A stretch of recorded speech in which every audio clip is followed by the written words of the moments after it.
Noi până acum spuneam că clitorisul este ca un penis mic. Am aflat și de alți doctori că penisul este un clitoris mare. Ce trebuie să facă un bărbat ca să fie bun în pat? La ce vârstă? Doamna doctor, de câte ori trebuie să facem relații sexuale și cât trebuie să dureze? Atunci când sunteți acasă, în doi, sunteți liberi să faceți absolut ce doriți. Doar ca să fie acceptabil din ambele părți. Disfuncțiile erectile ascund și alte patologii. Da. Este ca prim semn de o problemă cardiovasculară. Ce impact are pornografia în performanța sexuală la bărbați? Un impact foarte mare și nu întotdeauna ceva bun. Foarte des bărbații ne spun că mă tem că iarăși nu se va primi, iarăși voi da în bară. Iar problemele sexuale pentru bărbați, în mare parte sunt percepute ca nu mai sunt bărbat, nu mai sunt mascul. Cât trebuie să dureze un act sexual? În mod normal, până este partenera mulțumită. Eu le spun clientilor mele că dacă ai poftă de mâncare, înseamnă că tu ești sănătoasă. Dacă tu ai poftă de sex, înseamnă că tu ești sănătoasă. Salut, prieteni!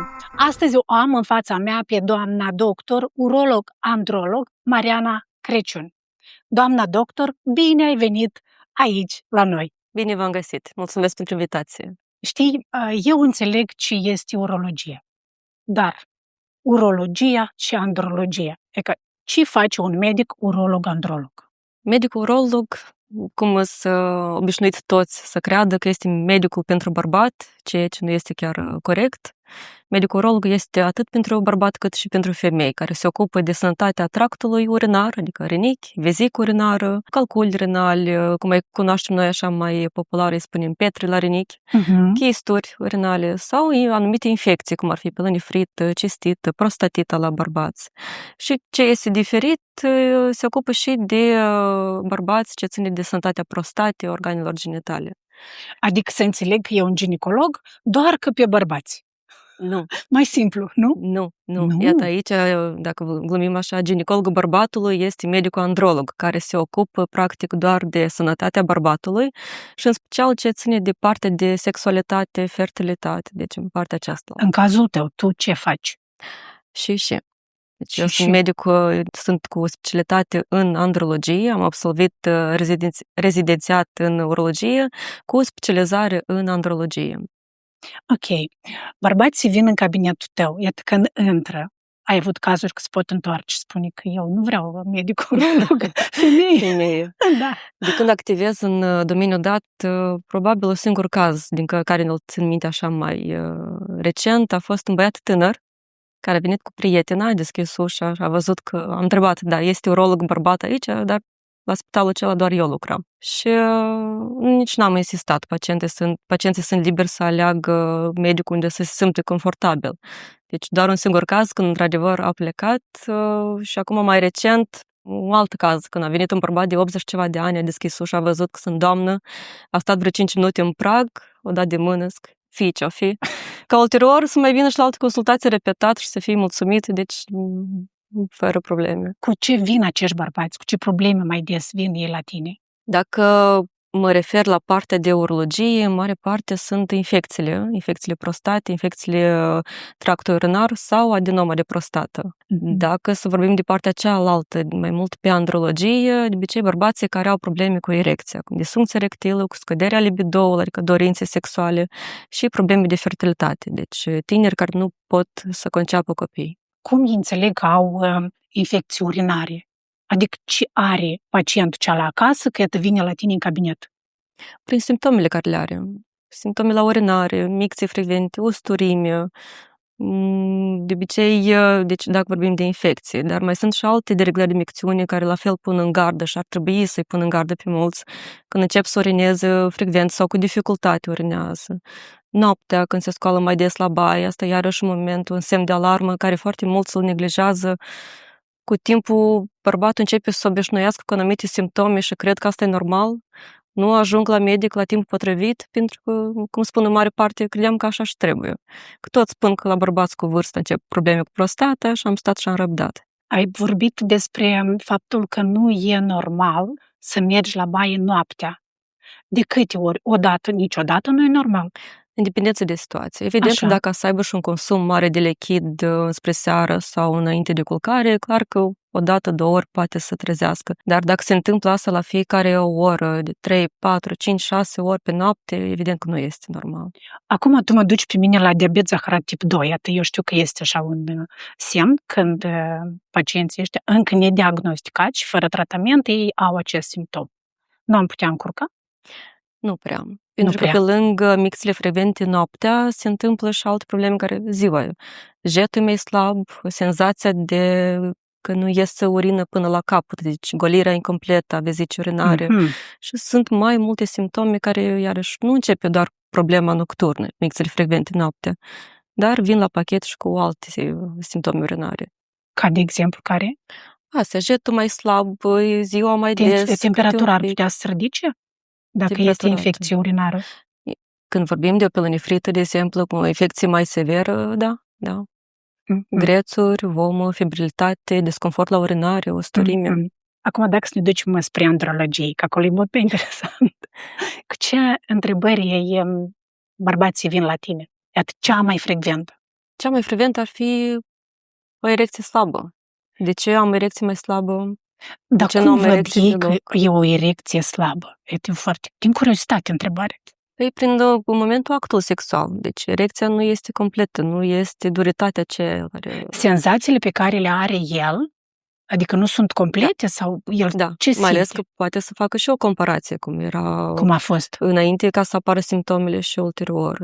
Începe să fie mai slabă erecția, mai rar apare, dimineața dispare, actul sexual durează mai puțin pentru că nu mai este tumescența ce e ca înainte. O întrebare din cunoștințele pe care le am eu, se spune că atunci când bărbatul nu are erecție dimineața, atunci să ne așteptăm la un infarct, un ictus. De ce? Din punctul tău de vedere ca specialist. În general, disfuncția erectilă este ca un prim semn că ulterior pot apărea careva probleme cardiovasculare. Și asta și un moment foarte important care întrebăm pacientul dacă mai este erecție dimineața sau pe parcursul nopții, chiar poate fi de mai multe ori erecție în momentul când doarme. Iarăși, de ce nu este erecție sau de ce este? Ne ajută să facem și un diagnostic diferențial între o disfuncție erectilă organică sau una psihogenă. Așa, și care e diferența între organică și, cum ai spus? Psihogenă. Psihogenă, foarte interesant. Pentru că atunci când e vorba de o disfuncție erectilă psihogenă, dimineața noi să avem erecție, pentru că un corp sănătos are toate stările fiziologice care se întâmplă și pe parcursul nopții și dimineața. Bine, erecția de dimineață întrebam așa pentru că e aia care o ține minte pacientul când deja se trezește. Atunci când vorbim de o problemă organică, când e vorba de o circulație sanguină afectată, evident că suferă indiferent că este pacientul înainte de actul sexual, când este preludiu sau dimineața sau pe parcursul nopții. Interesant, adică pot fi disfuncții erectile de tip organic și psihoemoționale, așa să le numim. Psihogene. Da. Și de ce sunt legate, iată, psihogene, disfuncțiile psihogene? Disfuncțiile psihogene, deci vine așa, îmi spune că mai des sunt la bărbații tineri sau la băieți, când este influențat de un stres, anxietate, depresie, stresul de zi cu zi sau în relații sau la serviciu. Când vorbim de cea organică, deci mai mult predomină și nu atât problemele cardiovasculare, când vorbim de o circulație sanguină adecvată la nivelul penisului, deci inclusiv și diabetul zaharat, colesterolul înalt, careva patologii neurologice sau hormonale, la fel pot să influențeze. Din practică, la un moment dat, acestea două se suprapun. Deci atunci când avem o problemă organică, când nu se reușește un act sexual adecvat, respectiv bărbatul intră și în starea cealaltă de stres cronic, nu va reuși iarăși erecția, știți cum îmi spun mare parte pacienții, mă chinui și eu, chinui și partenera. Și respectiv începe deja un cerc vicios. Pe lângă problema de bază organică, mai apare și partea stresantă emoțională. Și cum lucrezi în cabinet cu astfel de pacienți? Care pui pe prima? Pui organică? Dependență de situație. Ambele. Întotdeauna dependență de situație. Da, ducem cont, în primul rând, ca medic, pentru mine este important să excludem partea organică, să vedem dacă nu sunt careva probleme hormonale, nu este testosteronul scăzut sau nu sunt careva dereglări ce ține și de alte sisteme ale organismului. Iarăși, independență și de vârstă. Da, când vine unul tânăr din discuții, ca să înțeleg din care parte vine problema, dar iarăși niciodată nu vom exclude și momentul de partea organică. Pentru că poate să vină un băiat de 20 de ani, ne-am gândit că are o disfuncție erectilă psihogenă, dar având un testosteron jos. Sau e vorba de hipogonadism sau alte patologii care sunt din copilărie. Dacă tot am ajuns la testosteronul jos, ce factori duc la ceea că pe parcursul anilor bărbații dezvoltă sau scade testosteronul lor? În general, odată cu vârsta, testosteronul scade. Asta e în mod fiziologic. Da. Doar că la cineva, fiind din start un nivel de testosteron mai înalt, mai mare, da, deci la cineva scade mai repede, la cineva mai devreme. Iarăși, depinde și de modul de viață pe care îl are, fumatul, sedentarismul, obezitatea. Deci, cu cât va fi pacientul mai obez, burta mai mare, cu atât testosteronul va fi mai scăzut. Sunt mai mulți factori care influențează, dar în mod normal, în mod fiziologic, așa e dat de la natură. Să scadă testosteronul. Ce te-a făcut să alegi urologie? Fiind doamnă. Da. Asta e cea mai frecventă întrebare pe care o am de când, mai mult de 9 ani deja de când am ales urologia. Ce m-a făcut? Păi, cred că un răspuns așa simplu nu este. A fost tot ceva pe parcurs a apărut care a dus la acest moment. Eu, de felul meu, sunt mai băiețoasă, până și hobby-urile mele sunt mai de băieți, spunem așa. Când eram în anul 5 la universitate, atunci am aflat, pe atunci era modulul de sexopatologie, se numea, acum este medicina sexuală. Ulterior, după ce am cunoscut că aveam așa modul, am cunoscut și conducătorul, deci domn profesor Brăveanu Ion, care a avut un mare aport ce ține de medicina sexuală și andrologie în țara la noi. Atunci a fost momentul culminant când am zis că mă fac urolog, cu toate că puțini au știut de calea pe care vreau să merg, părinții, familia au aflat abia după ce am intrat și ulterior mă întrebau mulți, păi dacă nu intrai, ce făceai? Să mai așteptam un an. Deci a fost unica opțiune pe care mi-am dorit-o. Dar ulterior, și fiind deja în urologie, deja mi-am ales nișa de parte de andrologie și ce ține de sănătatea sexuală. Atunci când ai ales urologia, reacția părinților? Tata a reacționat foarte bine. Da? Da. Tata este mulțumit. Mama? Mama un pic s-a panicat, știind că este un domeniu mai mult pentru bărbați, dar ulterior, văzând activitatea, pentru că lucrăm, cum am spus, urologia și bărbați și femei, plus că e și profil chirurgical, care iarăși foarte tare mi-a plăcut dintotdeauna ce ține de chirurgie. Deci, cum ulterior s-au obișnuit. Dar dacă vorbești că e și profil chirurgical, ce faci ca intervenție chirurgicală? La moment sunt doar consultant, dar pe general mai mult ce ține de urologia mică, circumcizii, intervenții chirurgicale, cura varicocelă, deci partea aceasta. Vreau să-mi spui un caz așa foarte interesant din practica ta. Eram în primul an ca medic consultant când activam și a venit un bărbat de peste 60 de ani cu o problemă de lipsa erecției. Pacient pregătit de pe internet, de pe YouTube, cu întrebări, cu recomandările care și le-a pregătit, doar ca să se consulte cu medicul. De ce mi-a rămas în amintire acest caz? Pentru că, iarăși, după cum am spus, erecția are foarte mulți factori. Cauza unei disfuncții erectile este din mai multe motive, nu doar hormonală sau, iarăși, psihologică. L-am redirecționat la medic cardiolog.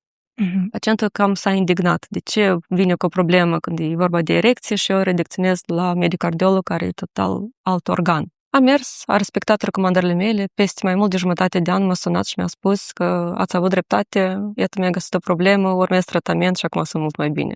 Și evident că astfel de situații creează foarte mare fericire și se memorizează. Da. Dar ce faci tu în practica ta, ceva, nu știu, care poți să ajuți o persoană, în afară de pielonifrite, cistite și erecțiile, disfuncțiile erectile? Pe cam asta și este. Deci partea de sexualitate, dar atât la bărbați cât și la femei. Dacă vorbim de ceva mai diferit, probabil ar fi ecografiile clitoriane care la noi încă nu se fac, ecografia Doppler a clitorisului, ceea ce este mai nou, în special pentru Republica Moldova. Ce înseamnă asta? O ecografie, Ultrasonografie. UZI, da, ultrasonografia Așa. cu Doppler ca să vedem vascularizația clitorisului, așa cum se face și la penis, doar că exact așa se face și la clitoris, ca să vedem care e situația, dacă este vascularizație, dacă este cumva afectată circulația sanguină la femei, mai ales atunci când sunt probleme de sexualitate, de a obține un orgasm, de excitație.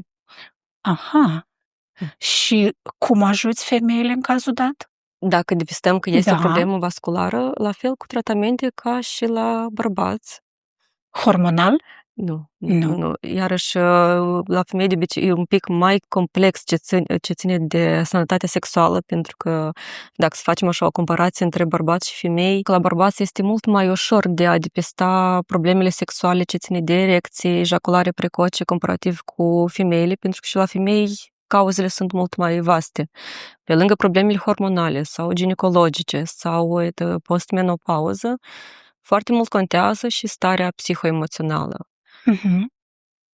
Atunci când vorbim de partea organică, aici deja lucrăm împreună cu endocrinologii și ginecologii. Că dacă avem o problemă ginecologică și pacientul are dureri în timpul contactului sexual, este un pic mai complex tratamentul ce ține de chirurgical sau anumite intervenții ginecologice. Dacă vorbim de probleme hormonale, deci deja e, iarăși, prin substituție sau în dependență și de că e menopauză, că e premenopauză, deci în engleză.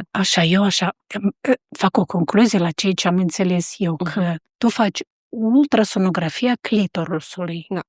Și acolo vezi dacă el se vascularizează sau nu. Da. Sau dacă este circulația sanguină mai scăzută. Dar cu ce scop se face asta?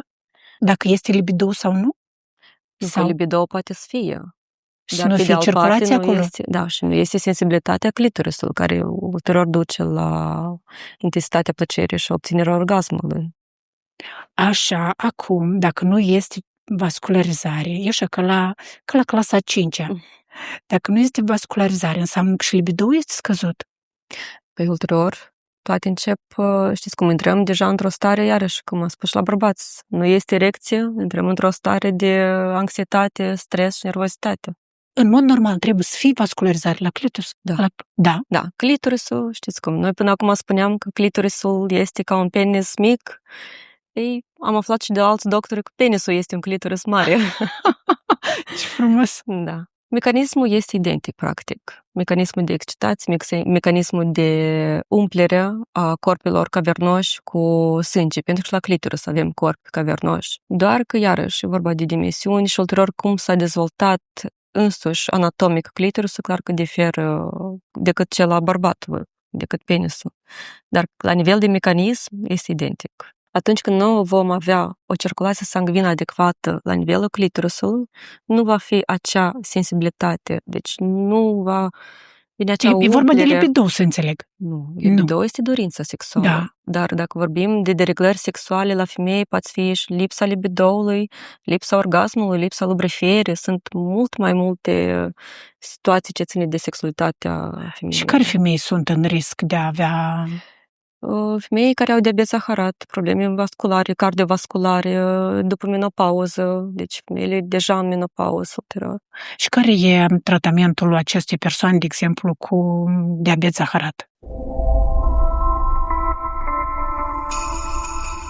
Iarăși în dependență de cauză, pentru că poate să aibă diabet zaharat, dar să fie tot în regulă. De obicei, mai mult ține de persoanele care au probleme cardiovasculare și este exact același moment ca și lipsa erecției la bărbat. Ca prim semn, ulterior pot fi anumite probleme cardiovasculare pe viitor. În general, sexualitatea femininei, știți cum, nu s-a vorbit și este subdiagnosticată. Respectiv, toate momentele acestea sunt know-how, spunem așa. Deci se descoperă, se dezvoltă, se discută și se... Deci să înțeleg că andrologul se ocupă cu sexualitatea și la bărbați și la femei. Andrologul ține de sexualitatea la bărbați, de sănătatea bărbatului. Eu, fiind și specialist în medicină sexuală, sunt membru a Societății Europene de Medicină Sexuală din Europa, respectiv, deci e o nișă care mă interesează, pentru că, în mare parte, când vorbim de probleme sexuale nu ne axăm doar pe bărbat, dar în general în cuplu. Și cum recomandăm și noi pacienților, disfuncția erectilă sau probleme sexuale se tratează în cuplu. Acum, o întrebare de asta. Ce trebuie să facă un bărbat ca să fie bun în pat? La ce vârstă? Adică? La ce vârstă? Când are deja peste 50 sau... Nu, după 50, acolo chiar trebuie muncă tare. Hai să o luăm de la 40 până la 60. Și de la 60 mai departe o să-mi spui, probabil că sunt diferite categorii. Am înțeles. 40-60. Eu aș lua un pic mai devreme. Aș lua chiar de la un 30. Pentru că, cum le spun și eu la pacienți, când organismul este tânăr, reacționează total diferit. Dar și foarte mult contează de modul de viață pe care l-a avut bărbatul când era tânăr. Dacă a fumat, a consumat mult alcool, dacă a avut un mod de viață mai sedentar, o alimentație mai incorrectă, fast food-uri, deci toate astea, în timp, în ani ulterior, vor da anumite complicații. De asta și-am spus că aș începe de la 30, în primul rând cu a schimba modul de viață. Da, clar că nu ne bazăm doar pe asta, pentru că iarăși avem situații când bărbatul este sănătos, a făcut sport, nu a fumat, nu a consumat alcool și oricum poate să aibă anumite probleme de sănătate. Dar din practică, foarte mult contează modul de viață care îl ducem și momentul când începem să facem schimbările acestea. Uneori, după 40 de ani, când bărbații îl lasă fumatul sau încep să aibă o dietă mai echilibrată, poate fi cam târziu. Adică de la 30 trebuie să începem să schimbăm, dar nu să schimbăm, trebuie să continuăm modul de viață echilibrat. Și e vorba de mâncare, activitate fizică, somn, stres. Numai decât, obligator. Și somnul, stresul cronic, evident, influențează foarte mult. Iar și un somn insuficient sau un somn necalitativ va influența și nivelul de hormoni și dorința sexuală, deci multe aspecte. Cum acționează alcoolul sau fumatul asupra spermatozoizilor? Fumatul e foarte negativ, deci sunt toxine care pot deteriora rezultatul spermogramei, totodată și influențează și asupra vaselor sanguine. Alcoolul, mai ales folosit în exces, deci are un efect negativ asupra hormonilor. Obezitatea știm foarte bine, iarăși, atât influență asupra spermatozoizilor, cât și vaselor sanguine, circulația sanguină, crește inflamația, deci scade testosteronul. Inclusiv și alimentația pe care o folosim în ziua de azi. Este foarte important să fie o alimentație cât de cât mai sănătoasă, pentru că, iarăși, toxine, deci toate momentele astea negative, ulterior se depozitează și fac în timp efecte negative și asupra vieții sexuale reproductive. Când se adresează la tine un cuplu, cu ce ar fi cel mai des care se adresează ei? Cu ce întrebare? Cuplurile de obicei se adresează când e vorba de fertilitate, când vor să conceapă copii. Mai des se adresează deja când sunt careva probleme, când un an sau doi nu reușesc să conceapă.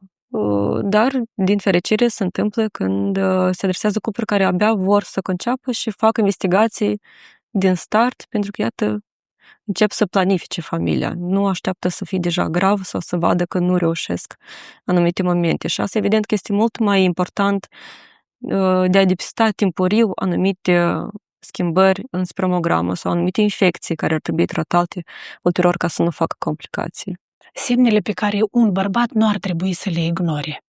În primul rând, durerile testiculare. Infecțiile. Adică când durerile testiculare? Când poate fi o infecție sau după anumite traume, în general. Și le dor permanent? Unii permanent au un disconfort așa mai în continuu și la un moment dat se gândește că haideți să mergem la medic. Alții, iarăși, poate să fie o problemă acută și ulterior se adresează, dar iarăși, întotdeauna, indiferent că e băiețel, că e adolescent sau un bărbat mai în vârstă, dacă simt disconfort în regiunea testiculelor, mai decât trebuie de bătut alarma. Alte momente, când avem sânge în urină sau în spermă, sau când sunt anumite infecții, când este usturimie în momentul urinării, disconfort chiar și după ejaculare, când brusc dispare erecția, iarăși independență de vârstă. Iată, disfuncțiile erectile, ai spus că pot fi și psihogene. Atunci când ai așa un caz, cum reacționează partenera? Sau cum vorbești tu cu partenera și explici? Este un moment foarte delicat. Și de asta și e foarte bine să vină împreună, deci cuplu, indiferent că este psihogenă sau organică, dar mai ales atunci când cauza fiind psihogenă, pentru că, iarăși, în cuplu nu invităm cuplu ca să arătăm cine este vinovat sau cine a greșit, dar ca să arătăm cât de mult contează susținerea, că nu este susținerea în cuplu, indiferent că problema sexualității fiind la parteneră sau la partener, ulterior se agravează încă și mai mult situația ce ține de stres și anxietate. Adică trebuie cumva O colaborare, colaborare atât cu medicul, între... cât și între ei ca pereche. Și iarăși, e foarte mult contează să fie comunicarea, susținerea, să nu se grăbească în ce sens. În acea susținere, atunci când este o problemă sexuală, fiecare să aibă răbdare cu celălalt, ca să depășească aceste momente. În cazul că avem testosteronul scăzut, cum îl depistezi tu că este scăzut? Prin analizele de sânge. Dar iarăși, ne interesează de obicei nu doar nivelul de testosteron total, dar în general toți hormonii sexuali. Astea sunt. Hormonul luteinizant, deci LH, FSH, prolactina iarăși are un rol important, influențează și pofta, libido sexual și multe altele. Deci aceiași hormoni ca și la femei, practic. Da. Ce schimbări e ca în FSH poate fi? Dacă nu sunt scăzuți, dacă nu sunt prea măriți, la fel și testosteronul poate să fie sub un nivel foarte jos, poate să fie și un nivel foarte mare. Deci orice dereglare hormonală întotdeauna bate alarma și trebuie corectată. Cât de efective sunt gelurile astea cu testosteron? Gelurile, injecțiile? Dacă vorbim de tratament, sunt mai multe tipuri. Deci avem gel cu testosteron, sunt plasturi, sunt sub formă de spray, injectabil. Fiecare tip de tratament este iarăși în dependență de cauză, de vârsta pacientului și ce alte comorbidități mai are pe lângă asta. Și când se dă acest tratament? Când e vorba de hipogonadism, când avem un testosteron jos, iarăși, de asta și-am spus că e independență de vârstă, pentru că poate să fie o anumită vârstă când încercăm să ajutăm ca să se producă testosteron din interior. Pe de altă parte, că dacă am vorbit de testosteron injectabil, vine și partea cealaltă, când el poate să facă și rău. Ca de exemplu, când în săle de forță sau sportivi de performanță folosesc testosteron injectabil, prin ce e rău acest mecanism? Pentru că putem inhiba, atunci când dăm testosteron din exterior, inhibăm producția proprie de testosteron. Pe moment, este foarte bine. Putere, energie, o poftă sexuală mai activă, Masă musculară? Masă musculară. Dar ulterior apar și mecanismele de feedback-ul invers. Da. Pentru că, iarăși, hipofiza noastră percepe că avem suficient testosteron în organism, nu mai produce hormoni care la rândul său să producă și testosteron. Dar cum te uiți tu la aceea că în sălile de sport antrenorii pot indica testosteron? Adică clienților, bărbaților care vor să aibă masă musculară, dar au burtă, nu masă musculară. Păi cum să mă uit? Clar că mă uit negativ la aspectele acestea, pentru că, iarăși, dacă se indică anumite injectabile sau geluri, anumite preparate, până la urmă trebuie, în primul rând, diagnosticat, de văzut care e situația în organism înainte ca să fie administrat anumite substanțe injectabile din exterior. Dar ce riscuri pot avea în caz când, iată, se ia acest testosteron, ce poate să urmeze? Din experiență, deci câteva cazuri care le-am observat, chiar și o singură doză de testosteron injectabil a dus în timp, deci nu imediat, dar niște reacții adverse peste ceva timp ce ține de fertilitate sau de libido, de probleme cu erecția. Alte situații, deci care ar fi riscurile, ar fi și cancerul de prostată. Adică trebuie atent de... Da, cel mai bine de investigat, de văzut care e situația reală și totuși aș opta chiar și pentru acea masă musculară de încercat, de crescut, natural, cu alimente, Dar... Adică testosteronul să fie o soluție finală. O să fie o soluție atunci când într-adevăr trebuie. Intră. Da. Pentru că, iarăși, noi niciodată nu știm cum va reacționa organismul. La cineva, după o cură de tratament, un ciclu de tratament care l-a luat, a oprit și a revenit și tot a fost bine. Dar la cineva, o singură doză a făcut anumite reacții adverse. Ok, atunci aici trebuie să știe bărbații care iau testosteron după ureche că pot fi și complicații. Dar care sunt întrebările la care pacienții se rușinează să le întrebe? Sau a amânat vizita la androlog dintr-o situație rușinoasă? De amânat, din cauze rușinoase, nu am intersectat. Mă rog, au mai fost amânate din anumite aspecte ce ține organizatoric. Dar dacă să răspund la prima întrebare, cea mai rușinoasă sau întrebarea așa care revine printre în momentul consultului este: doamna doctor, de câte ori trebuie să facem relații sexuale și cât trebuie să dureze? Da, și se întâmplă chiar și cuplurile mă întreabă asta. Deci e important să înțelegem că nu există o cifră stabilă pentru fiecare, pentru că fiecare are răspunsul sexual diferit. Atât de la bărbat la bărbat diferă, cât și de la femeie la femeie. Nu mai vorbim bărbat-femeie, pentru că iarăși la femeie răspunsul sexual depinde și de ciclul menstrual, care iarăși în dependență de care fază ciclul menstrual este mai cu un libido mai înalt sau mai scăzut. De câte ori? Atâtea de câte ori fiecare vrea. Cuiva e suficient o dată în zi. Cuiva e suficient o dată în lună. Deci e și important și să fie compatibilitate în cuplu. Să nu-ți primească că partenera vrea în fiecare zi, iar bărbatul vrea o dată în lună. Care crezi că este o soluție pentru un cuplu de durată? Comunicarea. Obligator. Comunicarea, preferințele sexuale, dorința, deci absolut totul se va rezuma la comunicare. Și să fie adică orice trebuie discutat. Da. Știi, am avut aici un psiholog de relații de cuplu și exact asta mi-a spus. Că trebuie să comunicăm și să discutăm fiecare bănuț, ce facem, unde ne ducem, ce îmi place, ce nu-mi place. Îmi place să fie farfurile acolo lasă-le. Așa îmi place. Și asta trebuie să se rezultă la comunicare. Corect. La fel și în viața sexuală. Exact aceeași. Pentru că îmi place, nu-mi place, vreau, nu vreau. Da, cineva are anumite preferințe, cineva are anumite fantezii, toate momentele astea pot fi discutate treptat, mă rog, știți cum le mai spun uneori la pacienți, atunci când sunteți acasă în doi, sunteți liberi să faceți absolut ce doriți, doar ca să fie acceptabil din ambele părți. Pastile luate pentru potență sunt periculoase sau nu? Depinde cum ne uităm la acest aspect. Că sunt periculoase și au anumite riscuri, da. Dacă sunt luate corect, sub controlul medicului, atunci evident că e altă situație. În general, automedicația nu se recomandă, pentru că pacienții, știind că au o problemă, acum avem accesul la internet foarte liber, iar pe internet nu întotdeauna găsim soluțiile cele mai bune.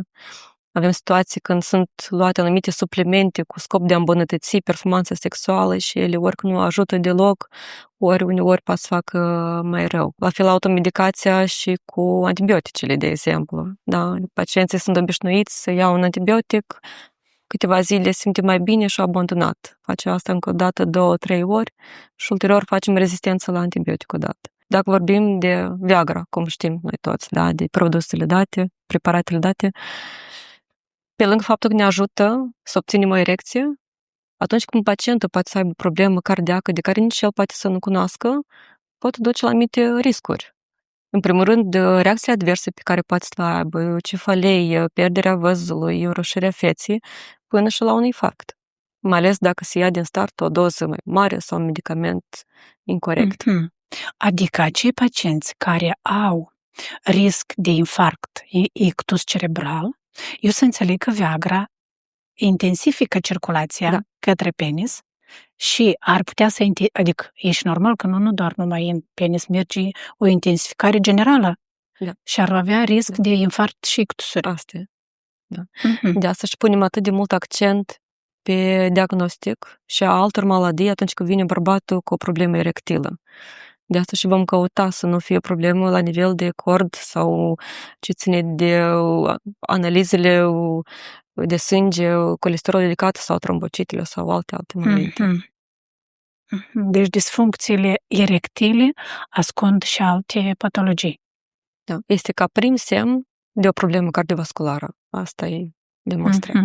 În ultimii ani, Problemele de fertilitate masculină s-au intensificat. Cum crezi de ce? În primul rând, bărbații au început să se investigheze mai des. Dar este și cealaltă monedă.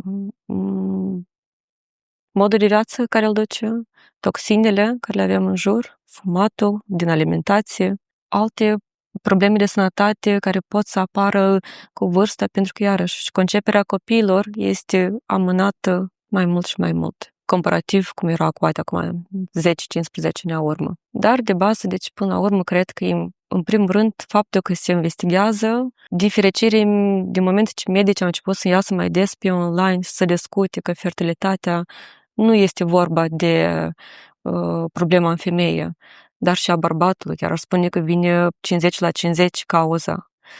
Și ulterior s-a promovat și se recomandă, așa cum se investigează femeia, așa să fie investigat și bărbatul. Și ulterior, prin investigații banale sau printr-o anumită analiză spermogramă, depistăm că, iată, sunt și anumite cauze. Tu spui că ai 9 ani de când faci urologie și andrologie. Comparativ cu acum, să spunem, 9 ani în urmă, ce e diferit?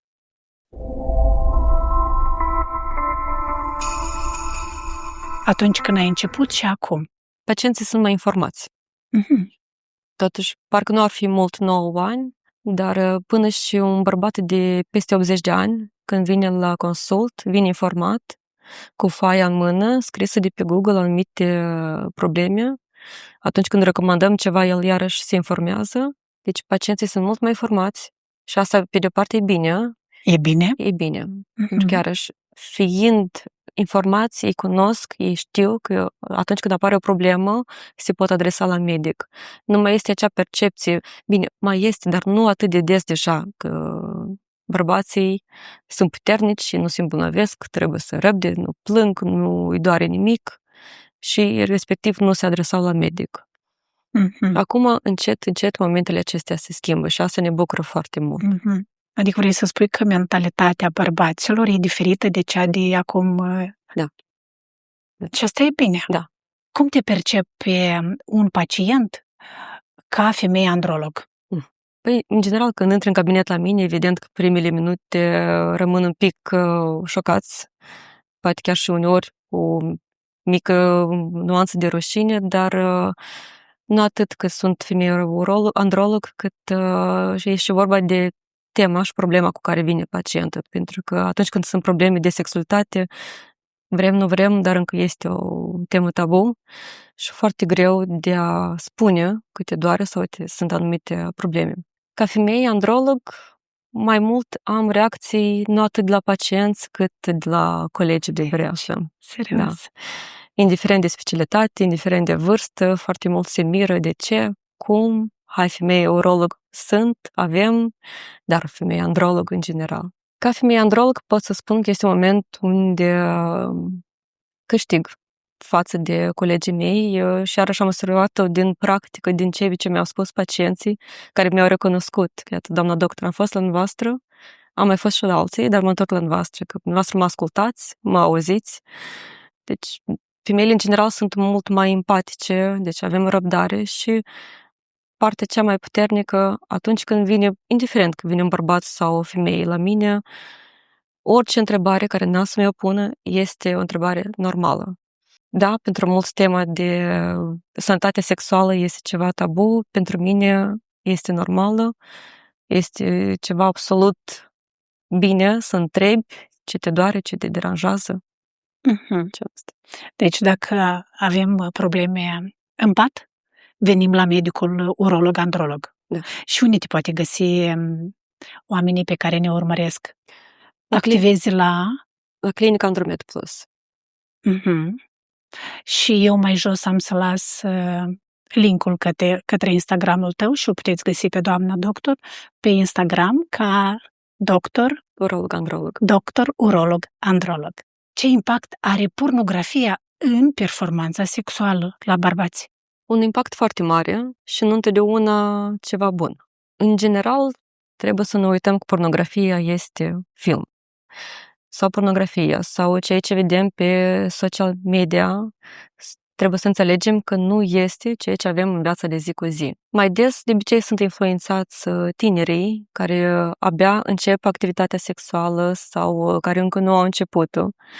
Și atunci când se face exces de filme de pornografie sau de alt tip de video erotice de pe social media, va apărea o problemă la nivel și de anxietate, pentru că, iarăși, ce vedem pe social media, de exemplu, corpuri perfecte, relații ideale, familie ideale, totul este ideal. La fel și în pornografie care se arată, deci va fi percepția incorrectă față de însuși actul sexual cum durează, reacțiile partenerei, orgasmul partenerei, ceea ce în viața de zi cu zi nu este chiar așa ca în film. Da? Deci suntem diferiți în viața reală și filmul este film. Filmul este film. Noi, ca maturi, înțelegem, dar important, de asta și-ar fi bine să fie și o educație sexuală la copii sau la adolescenți, de a le se explica despre aceste mecanisme, cum este diferit, ce înseamnă un act sexual, anatomia corpului, în primul rând.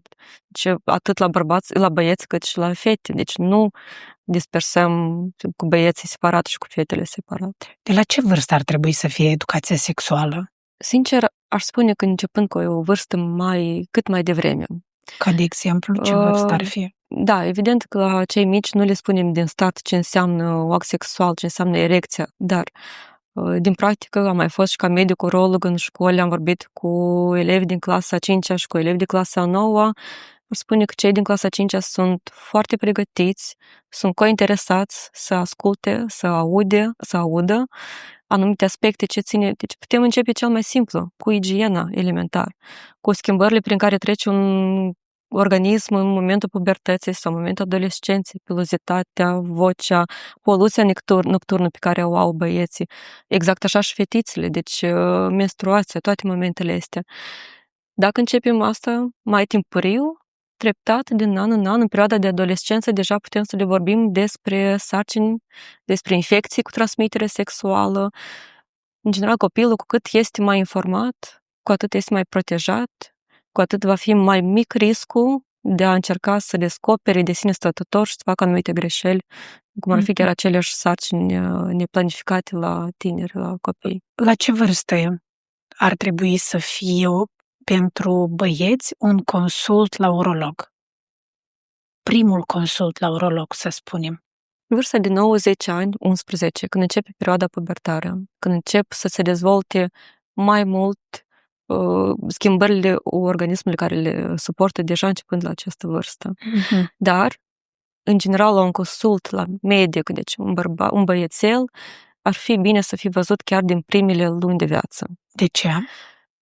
Cel mai simplu, prezența testiculelor în scrot, ceea ce foarte des se scapă de părinți din necunoștință, de unii medici, probabil, pentru că iarăși copilul, neavând careva probleme, nu ajunge la medic și ulterior, când începe perioada de adolescență sau când este deja mare, a apărut o anumită problemă de sănătate și s-a adresat la medic, atunci întâmplător să descoperă anumite chestii. Și care e riscul că nu e coborât un testicul? Infertilitate. Da. De aceea, mamele, părinții, din primele săptămâni de viață, atingem, punem mâna, verificăm. Dar cum ar trebui să aibă mămica grijă de penisul unui bebeluș? Igiena simplă. Igiena regulată, ulterior când băietul începe să crească, deja în vârstă de 7-8 ani încă da, dar ulterior după 8-9 ani, băietul nu mai lasă părinții să intre în baie. Da? Și de explicat foarte bine cum se face igiena corect. Stăm acolo după ușă, ascultăm, deci încercăm să mai comunicăm, să mai spunem, deci de fiecare dată când merge la baie, să aibă grijă să facă igiena corectă. Până treptat se obișnuiește. Dar care e igiena corectă? Că eu am un băiat și eu vreau să știu dacă eu fac corect. Simplu, apă. Apă? Simplu, da. Deci este important de a decolota, de a spăla bine zona, mai ales dacă sunt situații când nu are decolotarea glandului pineal și respectiv se adună smegă, se adună murdărie în regiunea prepuțului și ulterior poate să apară complicații de infecție, balana postită sau alte. Dar atunci când dăm cu apă, nu ar putea să nimerească și atunci infecție? Este mai bine decât să nu fie deloc. Da. Adică totuși trebuie că mai sfântă decalotat și apă- spălat. Da, asta. Greșelile pe care le face un bărbat atunci când el strătează singur. Păi ce am spus despre automedicație, când încearcă să rezolve singură problema și poate pe moment doar să amelioreze anumite simptome, dar nu rezolvă problema de bază. Și pe moment poate și să ajute, dar ulterior, în timp, să se agraveze și mai tare și să fie tratamentul încă și mai complex când deja se va adresa la medic. Poți să ne dai un exemplu din practica ta? Da, deci sau infecțiile, mai ales dacă vorbim de bărbați, atunci când face o prostatită, o infecție urinară, când se ia antibiotic, nici nu se ia ca termen cât este necesar, nici acel antibiotic care ar trebui administrat în dependență de rezultatele care avem la analizele de urină. Ce facem? Doar mascăm, doar ușor ascundem acele simptome, dar în timp iarăși poate să se acutizeze și iarăși apare problema. Și adică faci și o rezistență la antibiotic. Da. Nici nu tratăm cauza până la capăt, dar ulterior ajungem la situație. Și ajungem la situație când niciun antibiotic poate să nu mai funcționeze. Vreau să vorbim despre pacienții cu patologiile astea psihoemoționale, știi? Obstacolul cel mai mare psihoemoțional a unui bărbat atunci când merge vorba de o relație intimă. Frica de eșec, când nu va reuși, când nu va avea erecție sau că va fi un act sexual prea rapid. Și această frică, fiind în timpul procesului, chiar și în timpul preludiului, având aceste gânduri în continuu, deci evident că nici încă și mai tare va agrava situația. Pe lângă faptul că este problema din start, având și stresul ăsta mare în timpul procesului, deci evident poate să aibă un eșec și să nu fie reușit. Iar ulterior, chiar și pacienții care vin să ajutăm cu un tratament, cu o consiliere, le spunem, îi cercăm pe unde se va primi, pe unde nu, oricum încercăm, pentru că atunci când e cu partenera împreună, deci și hormonal și emoțional altfel se implică și foarte des bărbații ne spun că mă tem că iarăși nu se va primi, iarăși voi da în bară. Iar problemele sexuale pentru bărbați, în mare parte sunt percepute ca nu mai sunt bărbat, nu mai sunt mascul, deci e vorba de masculinitate, ceea ce este greșit percepută, pentru că e vorba de o problemă de sănătate. Dar, iată, această frică și de fiecare dată, iarăși, stresul devine mai mare, mai puternic, anxietatea crește și e complicat. Cât trebuie să dureze un act sexual? În mod normal, până este partenera mulțumită. Ok, și dacă el este mai puțin, atunci îl considerăm nepatologic? Da, deci dacă actul sexual durează mai puțin de un minut, atunci este considerat patologic. Da, este vorba de ejaculare precoce, atunci, într-adevăr, ar fi indicat sau necesar să se adreseze la medic, să vedem care cauza, de ce se întâmplă. Așa a fost dintotdeauna sau așa, la un moment dat, brusc s-a agravat și a început să fie un act sexual, deci o ejaculare precoce. Și care ar fi cauzele ejaculării precoce? Sau infecțiile, sau problemele hormonale. Evident, sunt situații când la cei tineri poate să predomină și starea psihoemoțională. Deci anxietatea, stresul, depresia, deci toate astea influențează. Depresia chiar invers, uneori poate să influențeze însuși la obținerea erecției. Dacă am vorbit despre ejaculările astea precoce, pot fi și de lungă durată? Da, pot fi mai rar. De obicei, cele mai frecvente sunt ejaculările precoce. Am vorbit că până la un minut sunt ejaculările precoce și alte? Ejacularea tardivă. Atunci când, în general, nu se obține o ejaculare sau durează mai mult timp, mai mult de o oră. Și care sunt cauzele? La fel, poate să fie vorba de anxietate, depresie, utilizarea anumitor medicamente, excesul de alcool, la fel, poate să influențeze. Aha, adică sunt niște factori pe care putem să-i controlăm? Da. Dar care nu-i controlăm? Ca infecțiile nu ar putea fi? Pe asta tot se rezolvă. La fel și asta poate fi controlat, la fel asta poate fi depistat, tratat, rezolvat. Da, disfuncțiile sexuale la femei. Cum le înțelegem că ele sunt?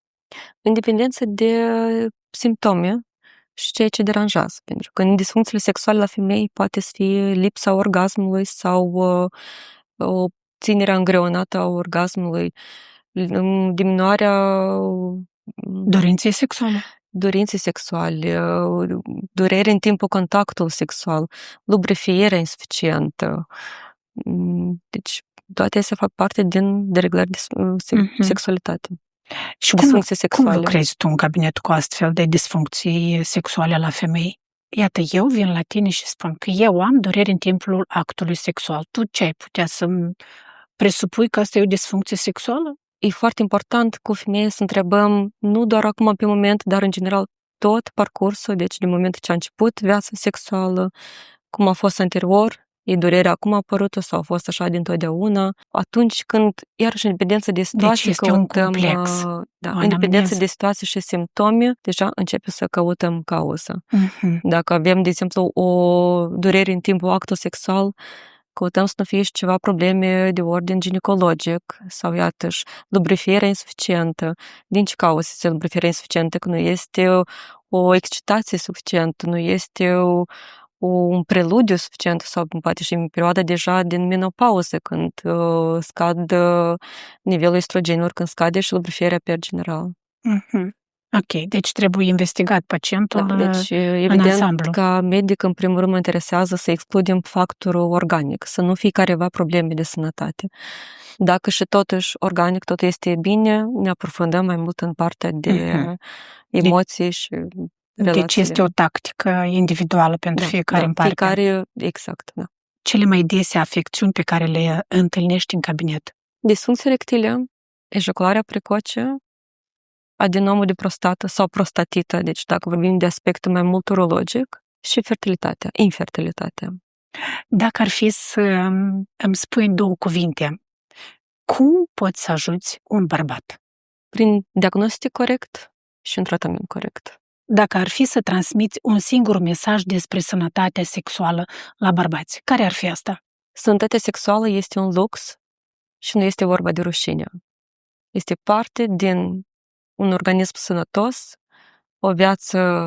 o calitate a vieții mai bună și ce este important pentru fiecare să înțeleagă că orice problemă sexuală poate fi rezolvată, poate fi ajutată pentru îmbunătățirea calității vieții sexuale în cuplu, pentru tineri, pentru o vârstă, deci indiferent de vârstă. Până la ce vârstă ar fi să fie o calitate a relațiilor sexuale? Așa, de calitate, de lux. De lux poate să fie și la 60 de ani. Și asta nu e mult, până la 60. Nu e mult. Până la 80, 90. Exact, dar, din păcate, cu acest aspect mă ciocnesc destul de des, mai ales ce ține de partea femeilor. Pentru că foarte des au auzit doamnele pacientele că, ce-ți mai trebuie la vârsta asta? Dar trebuie. Chiar și la o vârstă mai înaintată, și 60, 70, 80 de ani, noi vrem să trăim frumos, calitativ, iar viața sexuală răspunde de o viață a plăcerii și a calității vieții. Deci să înțeleg, eu le spun clientelor mele că dacă ai poftă de mâncare, înseamnă că tu ești sănătoasă. Dacă tu ai poftă de sex, înseamnă că tu ești sănătoasă.